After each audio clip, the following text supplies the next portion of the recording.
Hello, everybody. Welcome back. It's the Produce Moms podcast. We are so thrilled today to welcome to our show David Ortega. David is a food economist and a professor at Michigan State University. So I'll spare the Sparty jokes. I went to Indiana University, David, but no, this is in all seriousness. David, you are the very first food economist we've had on the Produce Moms podcast, despite the fact that when I started the Produce Moms as a very simple blog in 2012, one of the founding values of this entire journey has been the truth that I believe fruits and vegetables are delicious, nutritious, convenient, and affordable. And I'll tell you what, that fourth pillar of affordability is the pillar that is most often disputed as we do what we can here at the Produce Moms to get more fruits and vegetables on every table. I'm really excited for our discussion today. We're going to talk about all the things that affect food affordability, the current state of the food economy,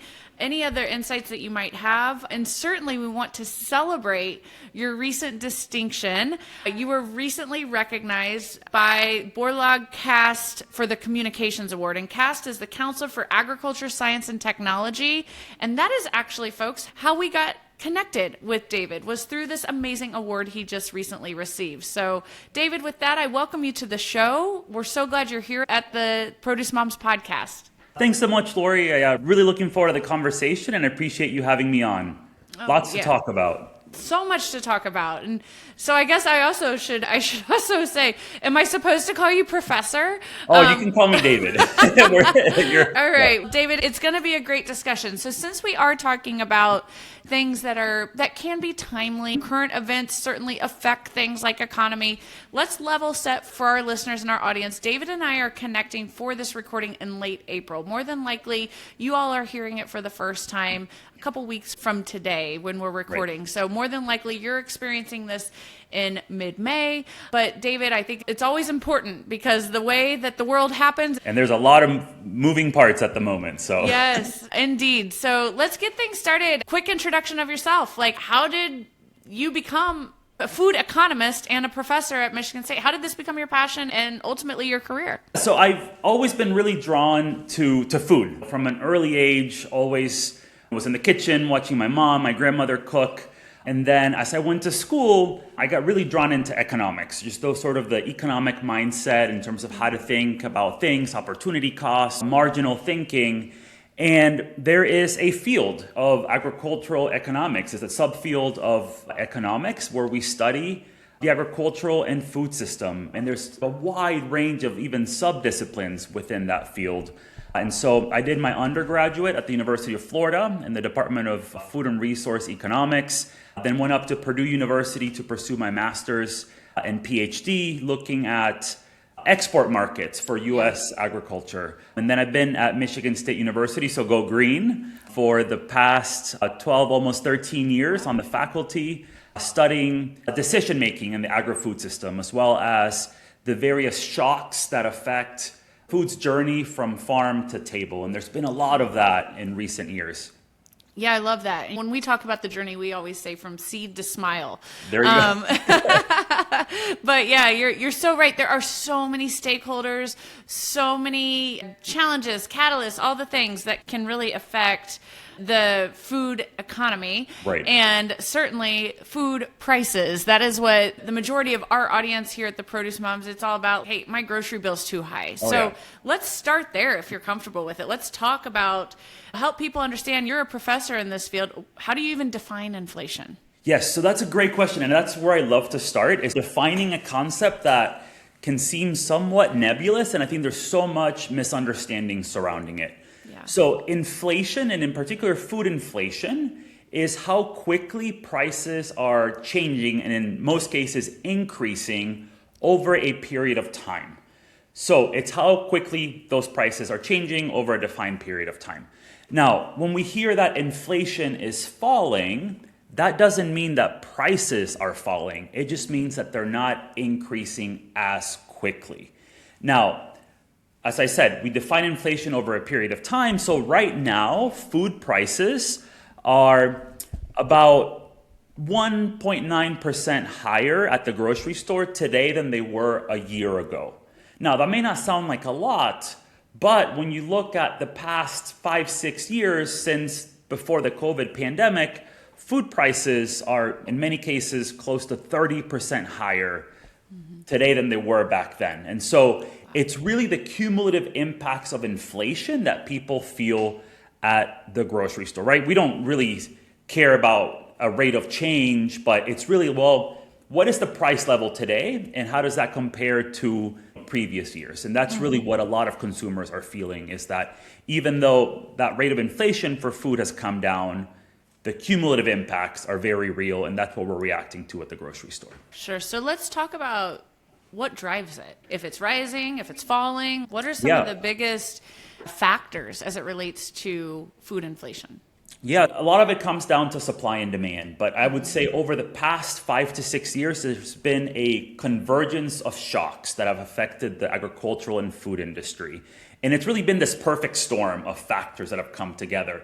And a lot of this really started with the COVID-19 pandemic and what that did to consumer behavior, but also to the supply chains that were really stressed at the time. So if you recall, in many parts of the country back in the spring of 2020, a lot of stay-at-home restrictions, all of a sudden we found ourselves eating all 3 meals at home. And so the restaurant sector, service sector shut down in many parts of the country. And so we flocked and ran to the grocery store. A lot of the sort of stockpiling that you recall from the COVID era. Yeah. And so that put stress and increased demand for groceries. You also had supply chain issues, especially when it came to the meat packing plants, a lot of the coverage surrounding what was happening there. And when we think about COVID, it's a virus that affects people. And there's a lot of people that work in the food industry and that are responsible for producing the food that you and I buy. And so a lot of shocks there. And then as you fast forward in time to 2022, that was a really bad year for the food industry and in the agricultural sector. At the start of the year, we had Russia's invasion of Ukraine. And that sent commodity prices surging. We saw high energy prices. And that part of the world is known as the breadbasket of Europe. So a lot of commodities are grown there, a lot of grain, edible oils. And you also had a rise in energy prices. And so that then also added to inflationary pressures. In that spring, we had the outbreak of now the longest multi-year outbreak of bird flu. And egg prices have gone through a bit of a roller coaster ride. And we also had a pretty significant drought in 2022 that affected the western part of the country, in part responsible for the very high beef prices that we're facing now. A lot of the produce that's grown out in California was affected back then. So we saw record price increases for things like lettuce and those specialty crops. And then you fast forward, there's also demand shocks. A lot of households, not all obviously, but on average, many households accumulated savings during the pandemic where we couldn't go out and spend in the service economy. And so as the economy reopened, there was an influx of money into the economy and increased consumer spending. Yeah. So we're actually spending a lot more on food today than we were pre-COVID, even when you adjust for inflation. Wow. And then last year, a lot of policy shocks, the tariffs, for example, have added inflationary pressure to prices. And we can dive into that a little bit more. And then more recently, we have the conflict in the Middle East, in the Persian Gulf, that's also affecting energy prices, fertilizer prices, that we can get into more.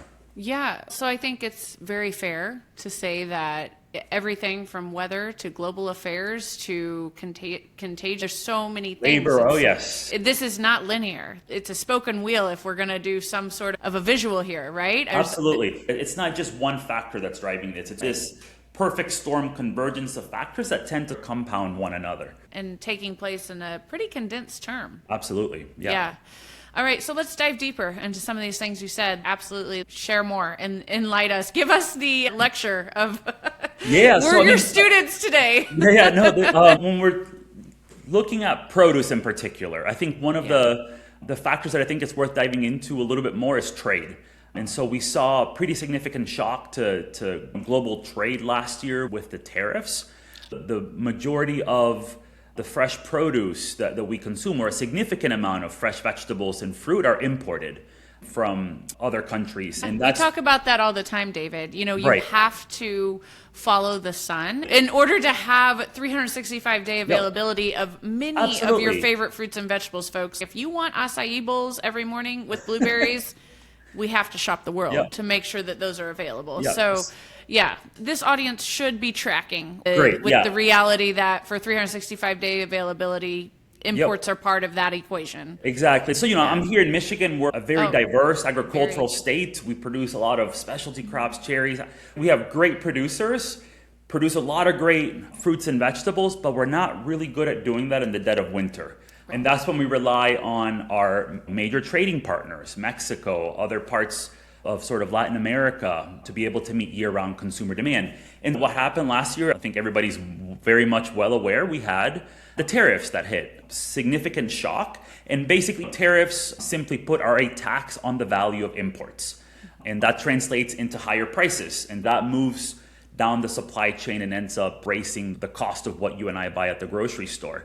I think one case study, I love doing case studies in class, but I think one case study that's worth looking at, because it's a good product that's being impacted by all these factors, is what's happening with tomato prices. So in March, tomato prices increased 15% just from February to March of this year. A pretty significant increase, and these are fresh tomatoes. Now, there's a variety of reasons why that's the case, but March, we are in our off season of domestic production. So we do produce some fresh tomatoes in California and also in Florida. But this is when we rely on Mexico for our availability of fresh tomatoes. And 90% of our tomatoes that are imported come from Mexico. Yeah. Now, last year, we imposed a 17% tariff on those fresh tomatoes in the summer of 2025. Now, the reason we are seeing that show up now is because this is precisely when we rely on those imports. But there's also been some weather challenges in Mexico and also domestically here in the US that's affected supply. The cost of transporting tomatoes has gone up just in the month of March alone because of the conflict in the Middle East and what that did to oil prices. That translates into higher diesel prices. And so it's this perfect storm of factors that's really impacting the cost of tomatoes that we're buying. Has the tomato suspension agreement, the termination of the tomato suspension agreement, been one of those factors that has fallen under your radar, Dave? So the termination of that suspension agreement is what led to that 17% tariff on tomatoes. So it's duty is the terminology that the tomato growers have taught me. I guess ultimately from an economist point of view, that's the same thing perhaps, but... no, it's a tax. Yeah. It's certainly, And that is one of the many factors that are impacting tomato prices at the moment. Right. Yeah. We have a couple episodes about that. That is a critical topic to us Yes. here. We are a patriotic company here at the Produce Moms. We want prosperity for America's farmers. We wholeheartedly believe that food security is national security. But we also believe that there's a distinct differentiation between different varieties within these commodity groups. And you can't just say all tomatoes are the same because Right. they're just frankly not. That suspension agreement was put into place to protect the Florida growers, Right. like 4x5 slicer style tomatoes that are shipped in the supply chain green. They're gassed at various places within the distribution channels to a specific ripeness, and then primarily find themselves on top of your hamburgers, folks. So slicing tomatoes, that's the kind of tomato that grows really well in Florida. And the snacking tomatoes, like a lot of the ones that come from Mexico, like you're saying, like the snacking cherry and grape tomatoes, when that suspension agreement was put into place, the tomato that is really feeling a lot of this 17% duty, it didn't even exist in our market. The same way you wouldn't say that a cherry or grape tomato is the same as a slicing tomato, it's the same as, is a green tomato, or is a green onion the same as a red onion? Right, no, this applies to fresh tomatoes, and like you said, there's a lot of differentiation, but we had that agreement that would allow Mexican tomatoes to come in at a floor price. And I think it's worth pointing out that agreement was renewed multiple times under both sort of Republican and Democratic administrations. And that's in large part, this is the termination of that agreement imposed these 17% duties or taxes on tomatoes. And it really affects prices, especially in the winter months when we rely on those. It's so interesting to me that it's the specific commodity you brought up. Obviously, it's a pressure point for me here at the Produce Right. Moms. We've talked about it. We've had full feature episodes on this topic. I don't want to spend too much time on it, David, because I know there's a lot for us to cover, but it's very interesting to me, that topic, and that is it's a prime case study that you're using in your classroom right now to teach people about food economics and Yeah, and I think zooming out from just tomatoes, one other thing that I think is important to keep in mind is the importance of trade in making produce affordable in the US, available year round. We import a significant amount of fresh produce from Mexico and other parts of the world. USMCA, the US-Mexico-Canada agreement, has been really important to facilitate that level of trade. And in large part, we talk a lot about the tariffs from last year. But the agricultural and food sector was spared in large part because of the USMCA agreement. So a lot of the products that were USMCA compliant were not subject to many of the tariffs. And things like avocados, I know there was a lot of confusion at first, but those exceptions were made because of USMCA, and that's coming up for review here this summer. So something to keep an eye on. And as you continue to talk, David, this convergence of policy and economics, like they are so intertwined. Absolutely, yeah. So policy, and that's the space where I'm working, is looking at policy shocks, the economics of the food system and how it interacts with a lot of these policies, which in many ways can even be shocks to the system. Yeah, you're a food economist, but sure sounding a lot like my political science professors. Let's carry on. I feel like we've talked about a lot of these shocks that have occurred in the agri-food system. Is there any event that you want to dive deeper into before we move on to like consumer behavior? You know, I think one other one that is very timely right now, let's touch a little bit on the conflict in the Middle East right now. Because, again, we're recording end of April here, but there's been a significant disruption that I think is going to impact the agri-food system, whether this gets resolved quickly or not. It's important to keep in mind that this is the latest shock to the system. And it really impacts food and agriculture in two primary ways. The probably more direct way here is through higher fuel costs. The price of crude oil, we look at some of the refined products like diesel, that's basically how food moves from farm all the way to the grocery store. The cost of running a tractor or moving produce across the country is influenced by the price of diesel.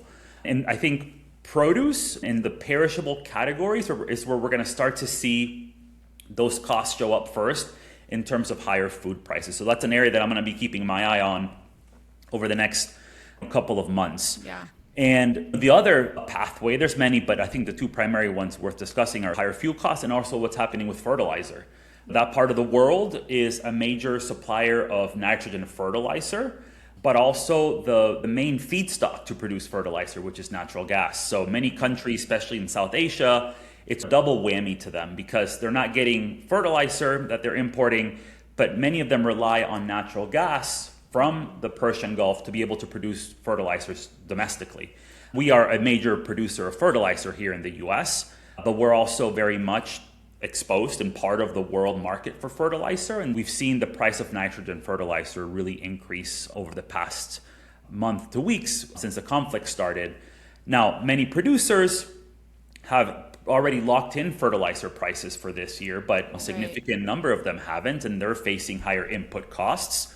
And the big question is, if these high fertilizer prices remain, what is that going to do to next year? Are farmers going to be applying less fertilizer? That could potentially lead to lower yields, less supply. It's this like slow moving train wreck, right? That's going to be impacting the food system in the coming months and if not years. Sure. I'm glad you brought it up, and I'm glad we talked so much about it. The role of oil in all of this is, there's so many ways where almost all roads lead right to that. And there's so many other things there that, pretty significant shock that we're dealing with. Definitely.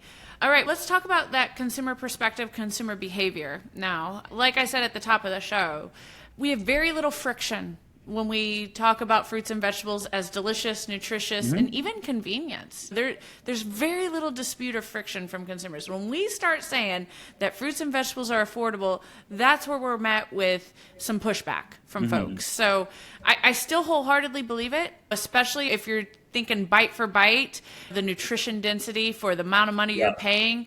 But I also have gone to the grocery store and I'm like, did I really just spend $300 on what feels like enough, like 20 items? Come on. I see both sides to this, despite the fact that we are a very big cheerleader for the affordability of fresh produce. So I would love your insights on this consumer's perspective and consumer behavior, especially as it relates to responding to higher food prices. Really excellent question. And I think there's a lot to unpack here. Budgets are stretched very thin for many households. It's not just food that's increased in price. We are seeing changes at the grocery store. We're seeing consumers make much more frequent trips to the store, less of the sort of stocking up that we did during COVID. And so that sort of indicates that people are doing a lot more price comparison, sort of bargain hunting. And we're seeing substitutions, within categories. So if you were buying the premium products, you may be turning to more conventional products, even within the same category. So as prices increase, if you were buying, say, organic, or even outside of produce, if you were buying, say, like the free-range eggs, you're now switching to buying sort of the conventional product. And that in and of itself creates some really interesting dynamics, which can lead to the conventional products actually increasing in price much more quickly because people are switching. It's an increase in the relative demand. And so we're seeing that across various categories. A lot of interest in private labels and store brands, which sell at a much more affordable price point. And I think it's also important to keep in mind that rising prices, yes, we all see them and we feel them, but it affects households very differently depending on where you are in that income spectrum. It's really the low income households that are affected the most. And that is because they spend a significantly higher share of their disposable income on food. And so it's really the lower income households and individuals where we're really seeing the main changes in shopping behavior. So I don't want to be all doom and gloom here. No. When we talk about the word affordability has gotten a lot of attention, and it's been politicized. I've been talking about affordability for a number of years. When we really think about affordability, we have to talk about wages, because we have to look at how are food prices increasing relative to how our paychecks are increasing.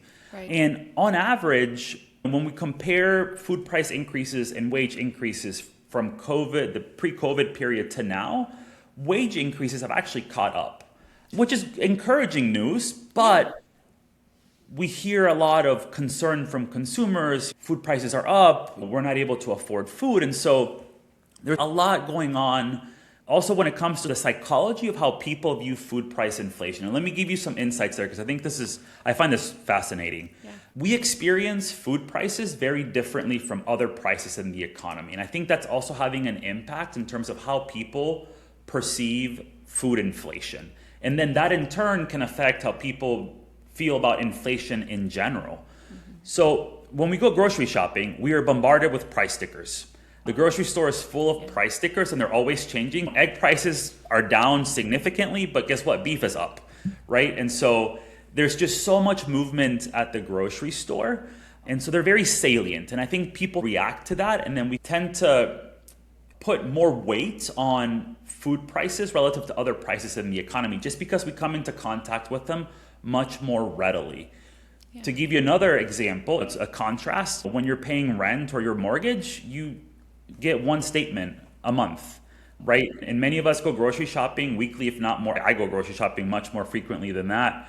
And so we're seeing those prices change much more than other prices in the economy. And I think that can impact how we perceive the perception of affordability at the grocery store as well. Yeah, absolutely. Such great insights. I have a question. Are you familiar with EPR laws, the extended producer responsibility? Has that been one of these shockwaves that has fallen under your radar yet?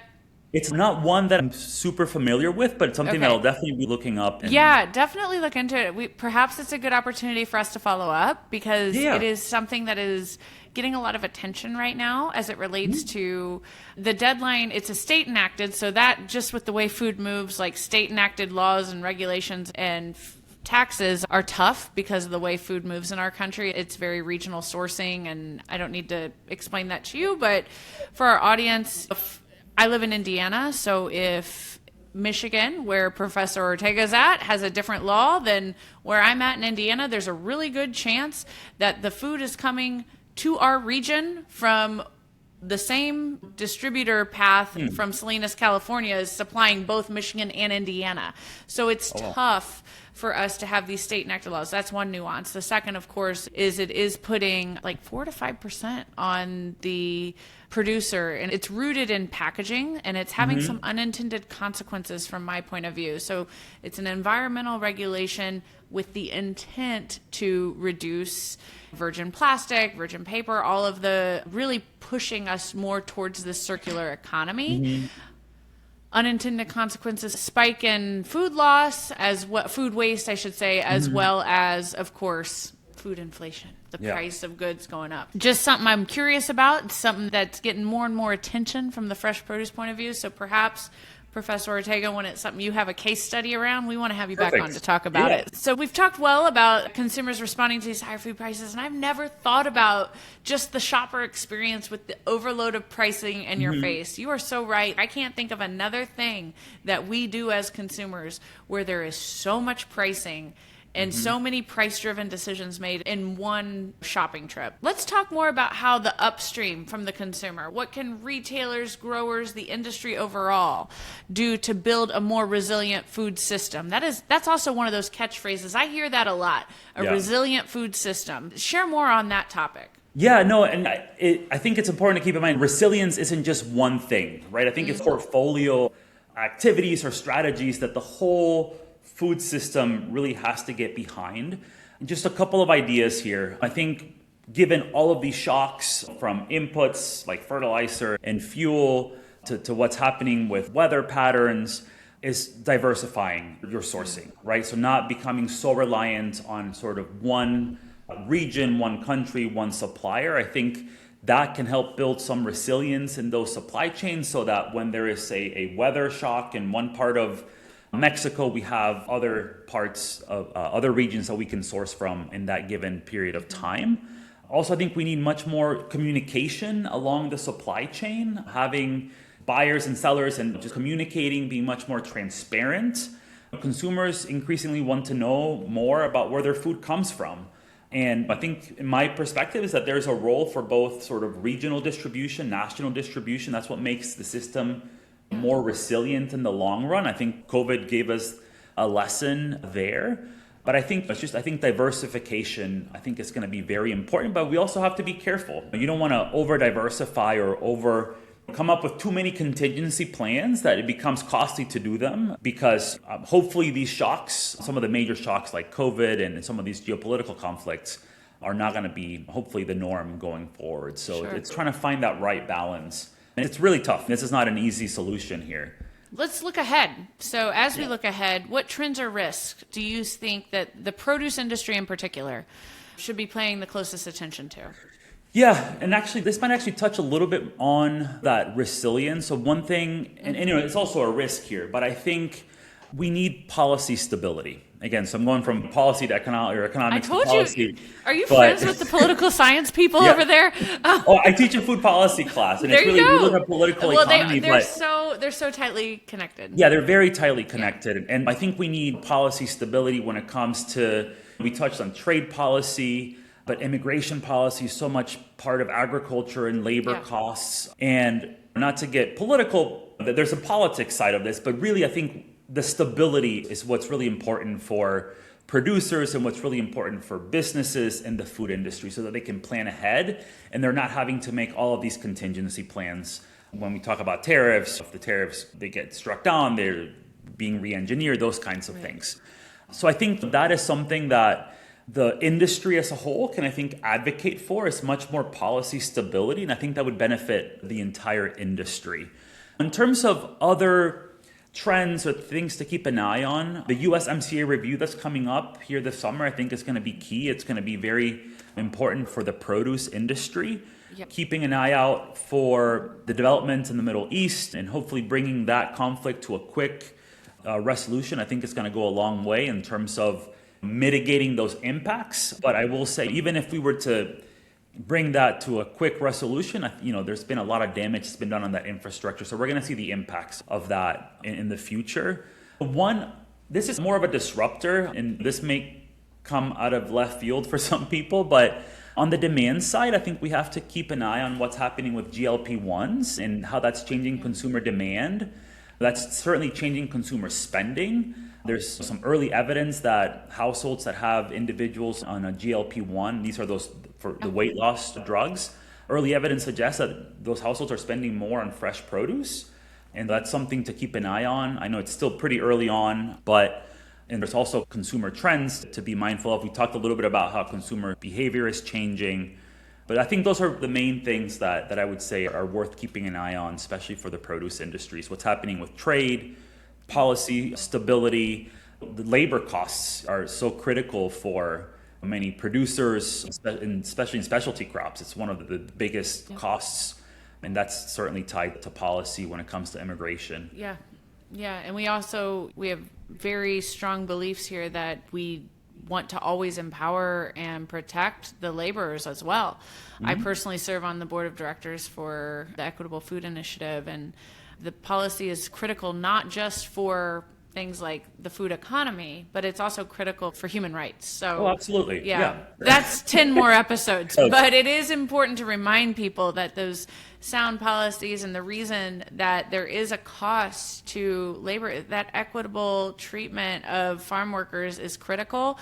And we do have high standards for that here in the United States. There's a cost to that. And immigration policy, it rolls right into it because of things like H-2A labor. H-2A, absolutely. For many, the uncomfortable truth is that many farm workers in the U.S. are undocumented workers, and they are responsible for growing our food. And it's not just on the farm side of things, but all along the supply chain.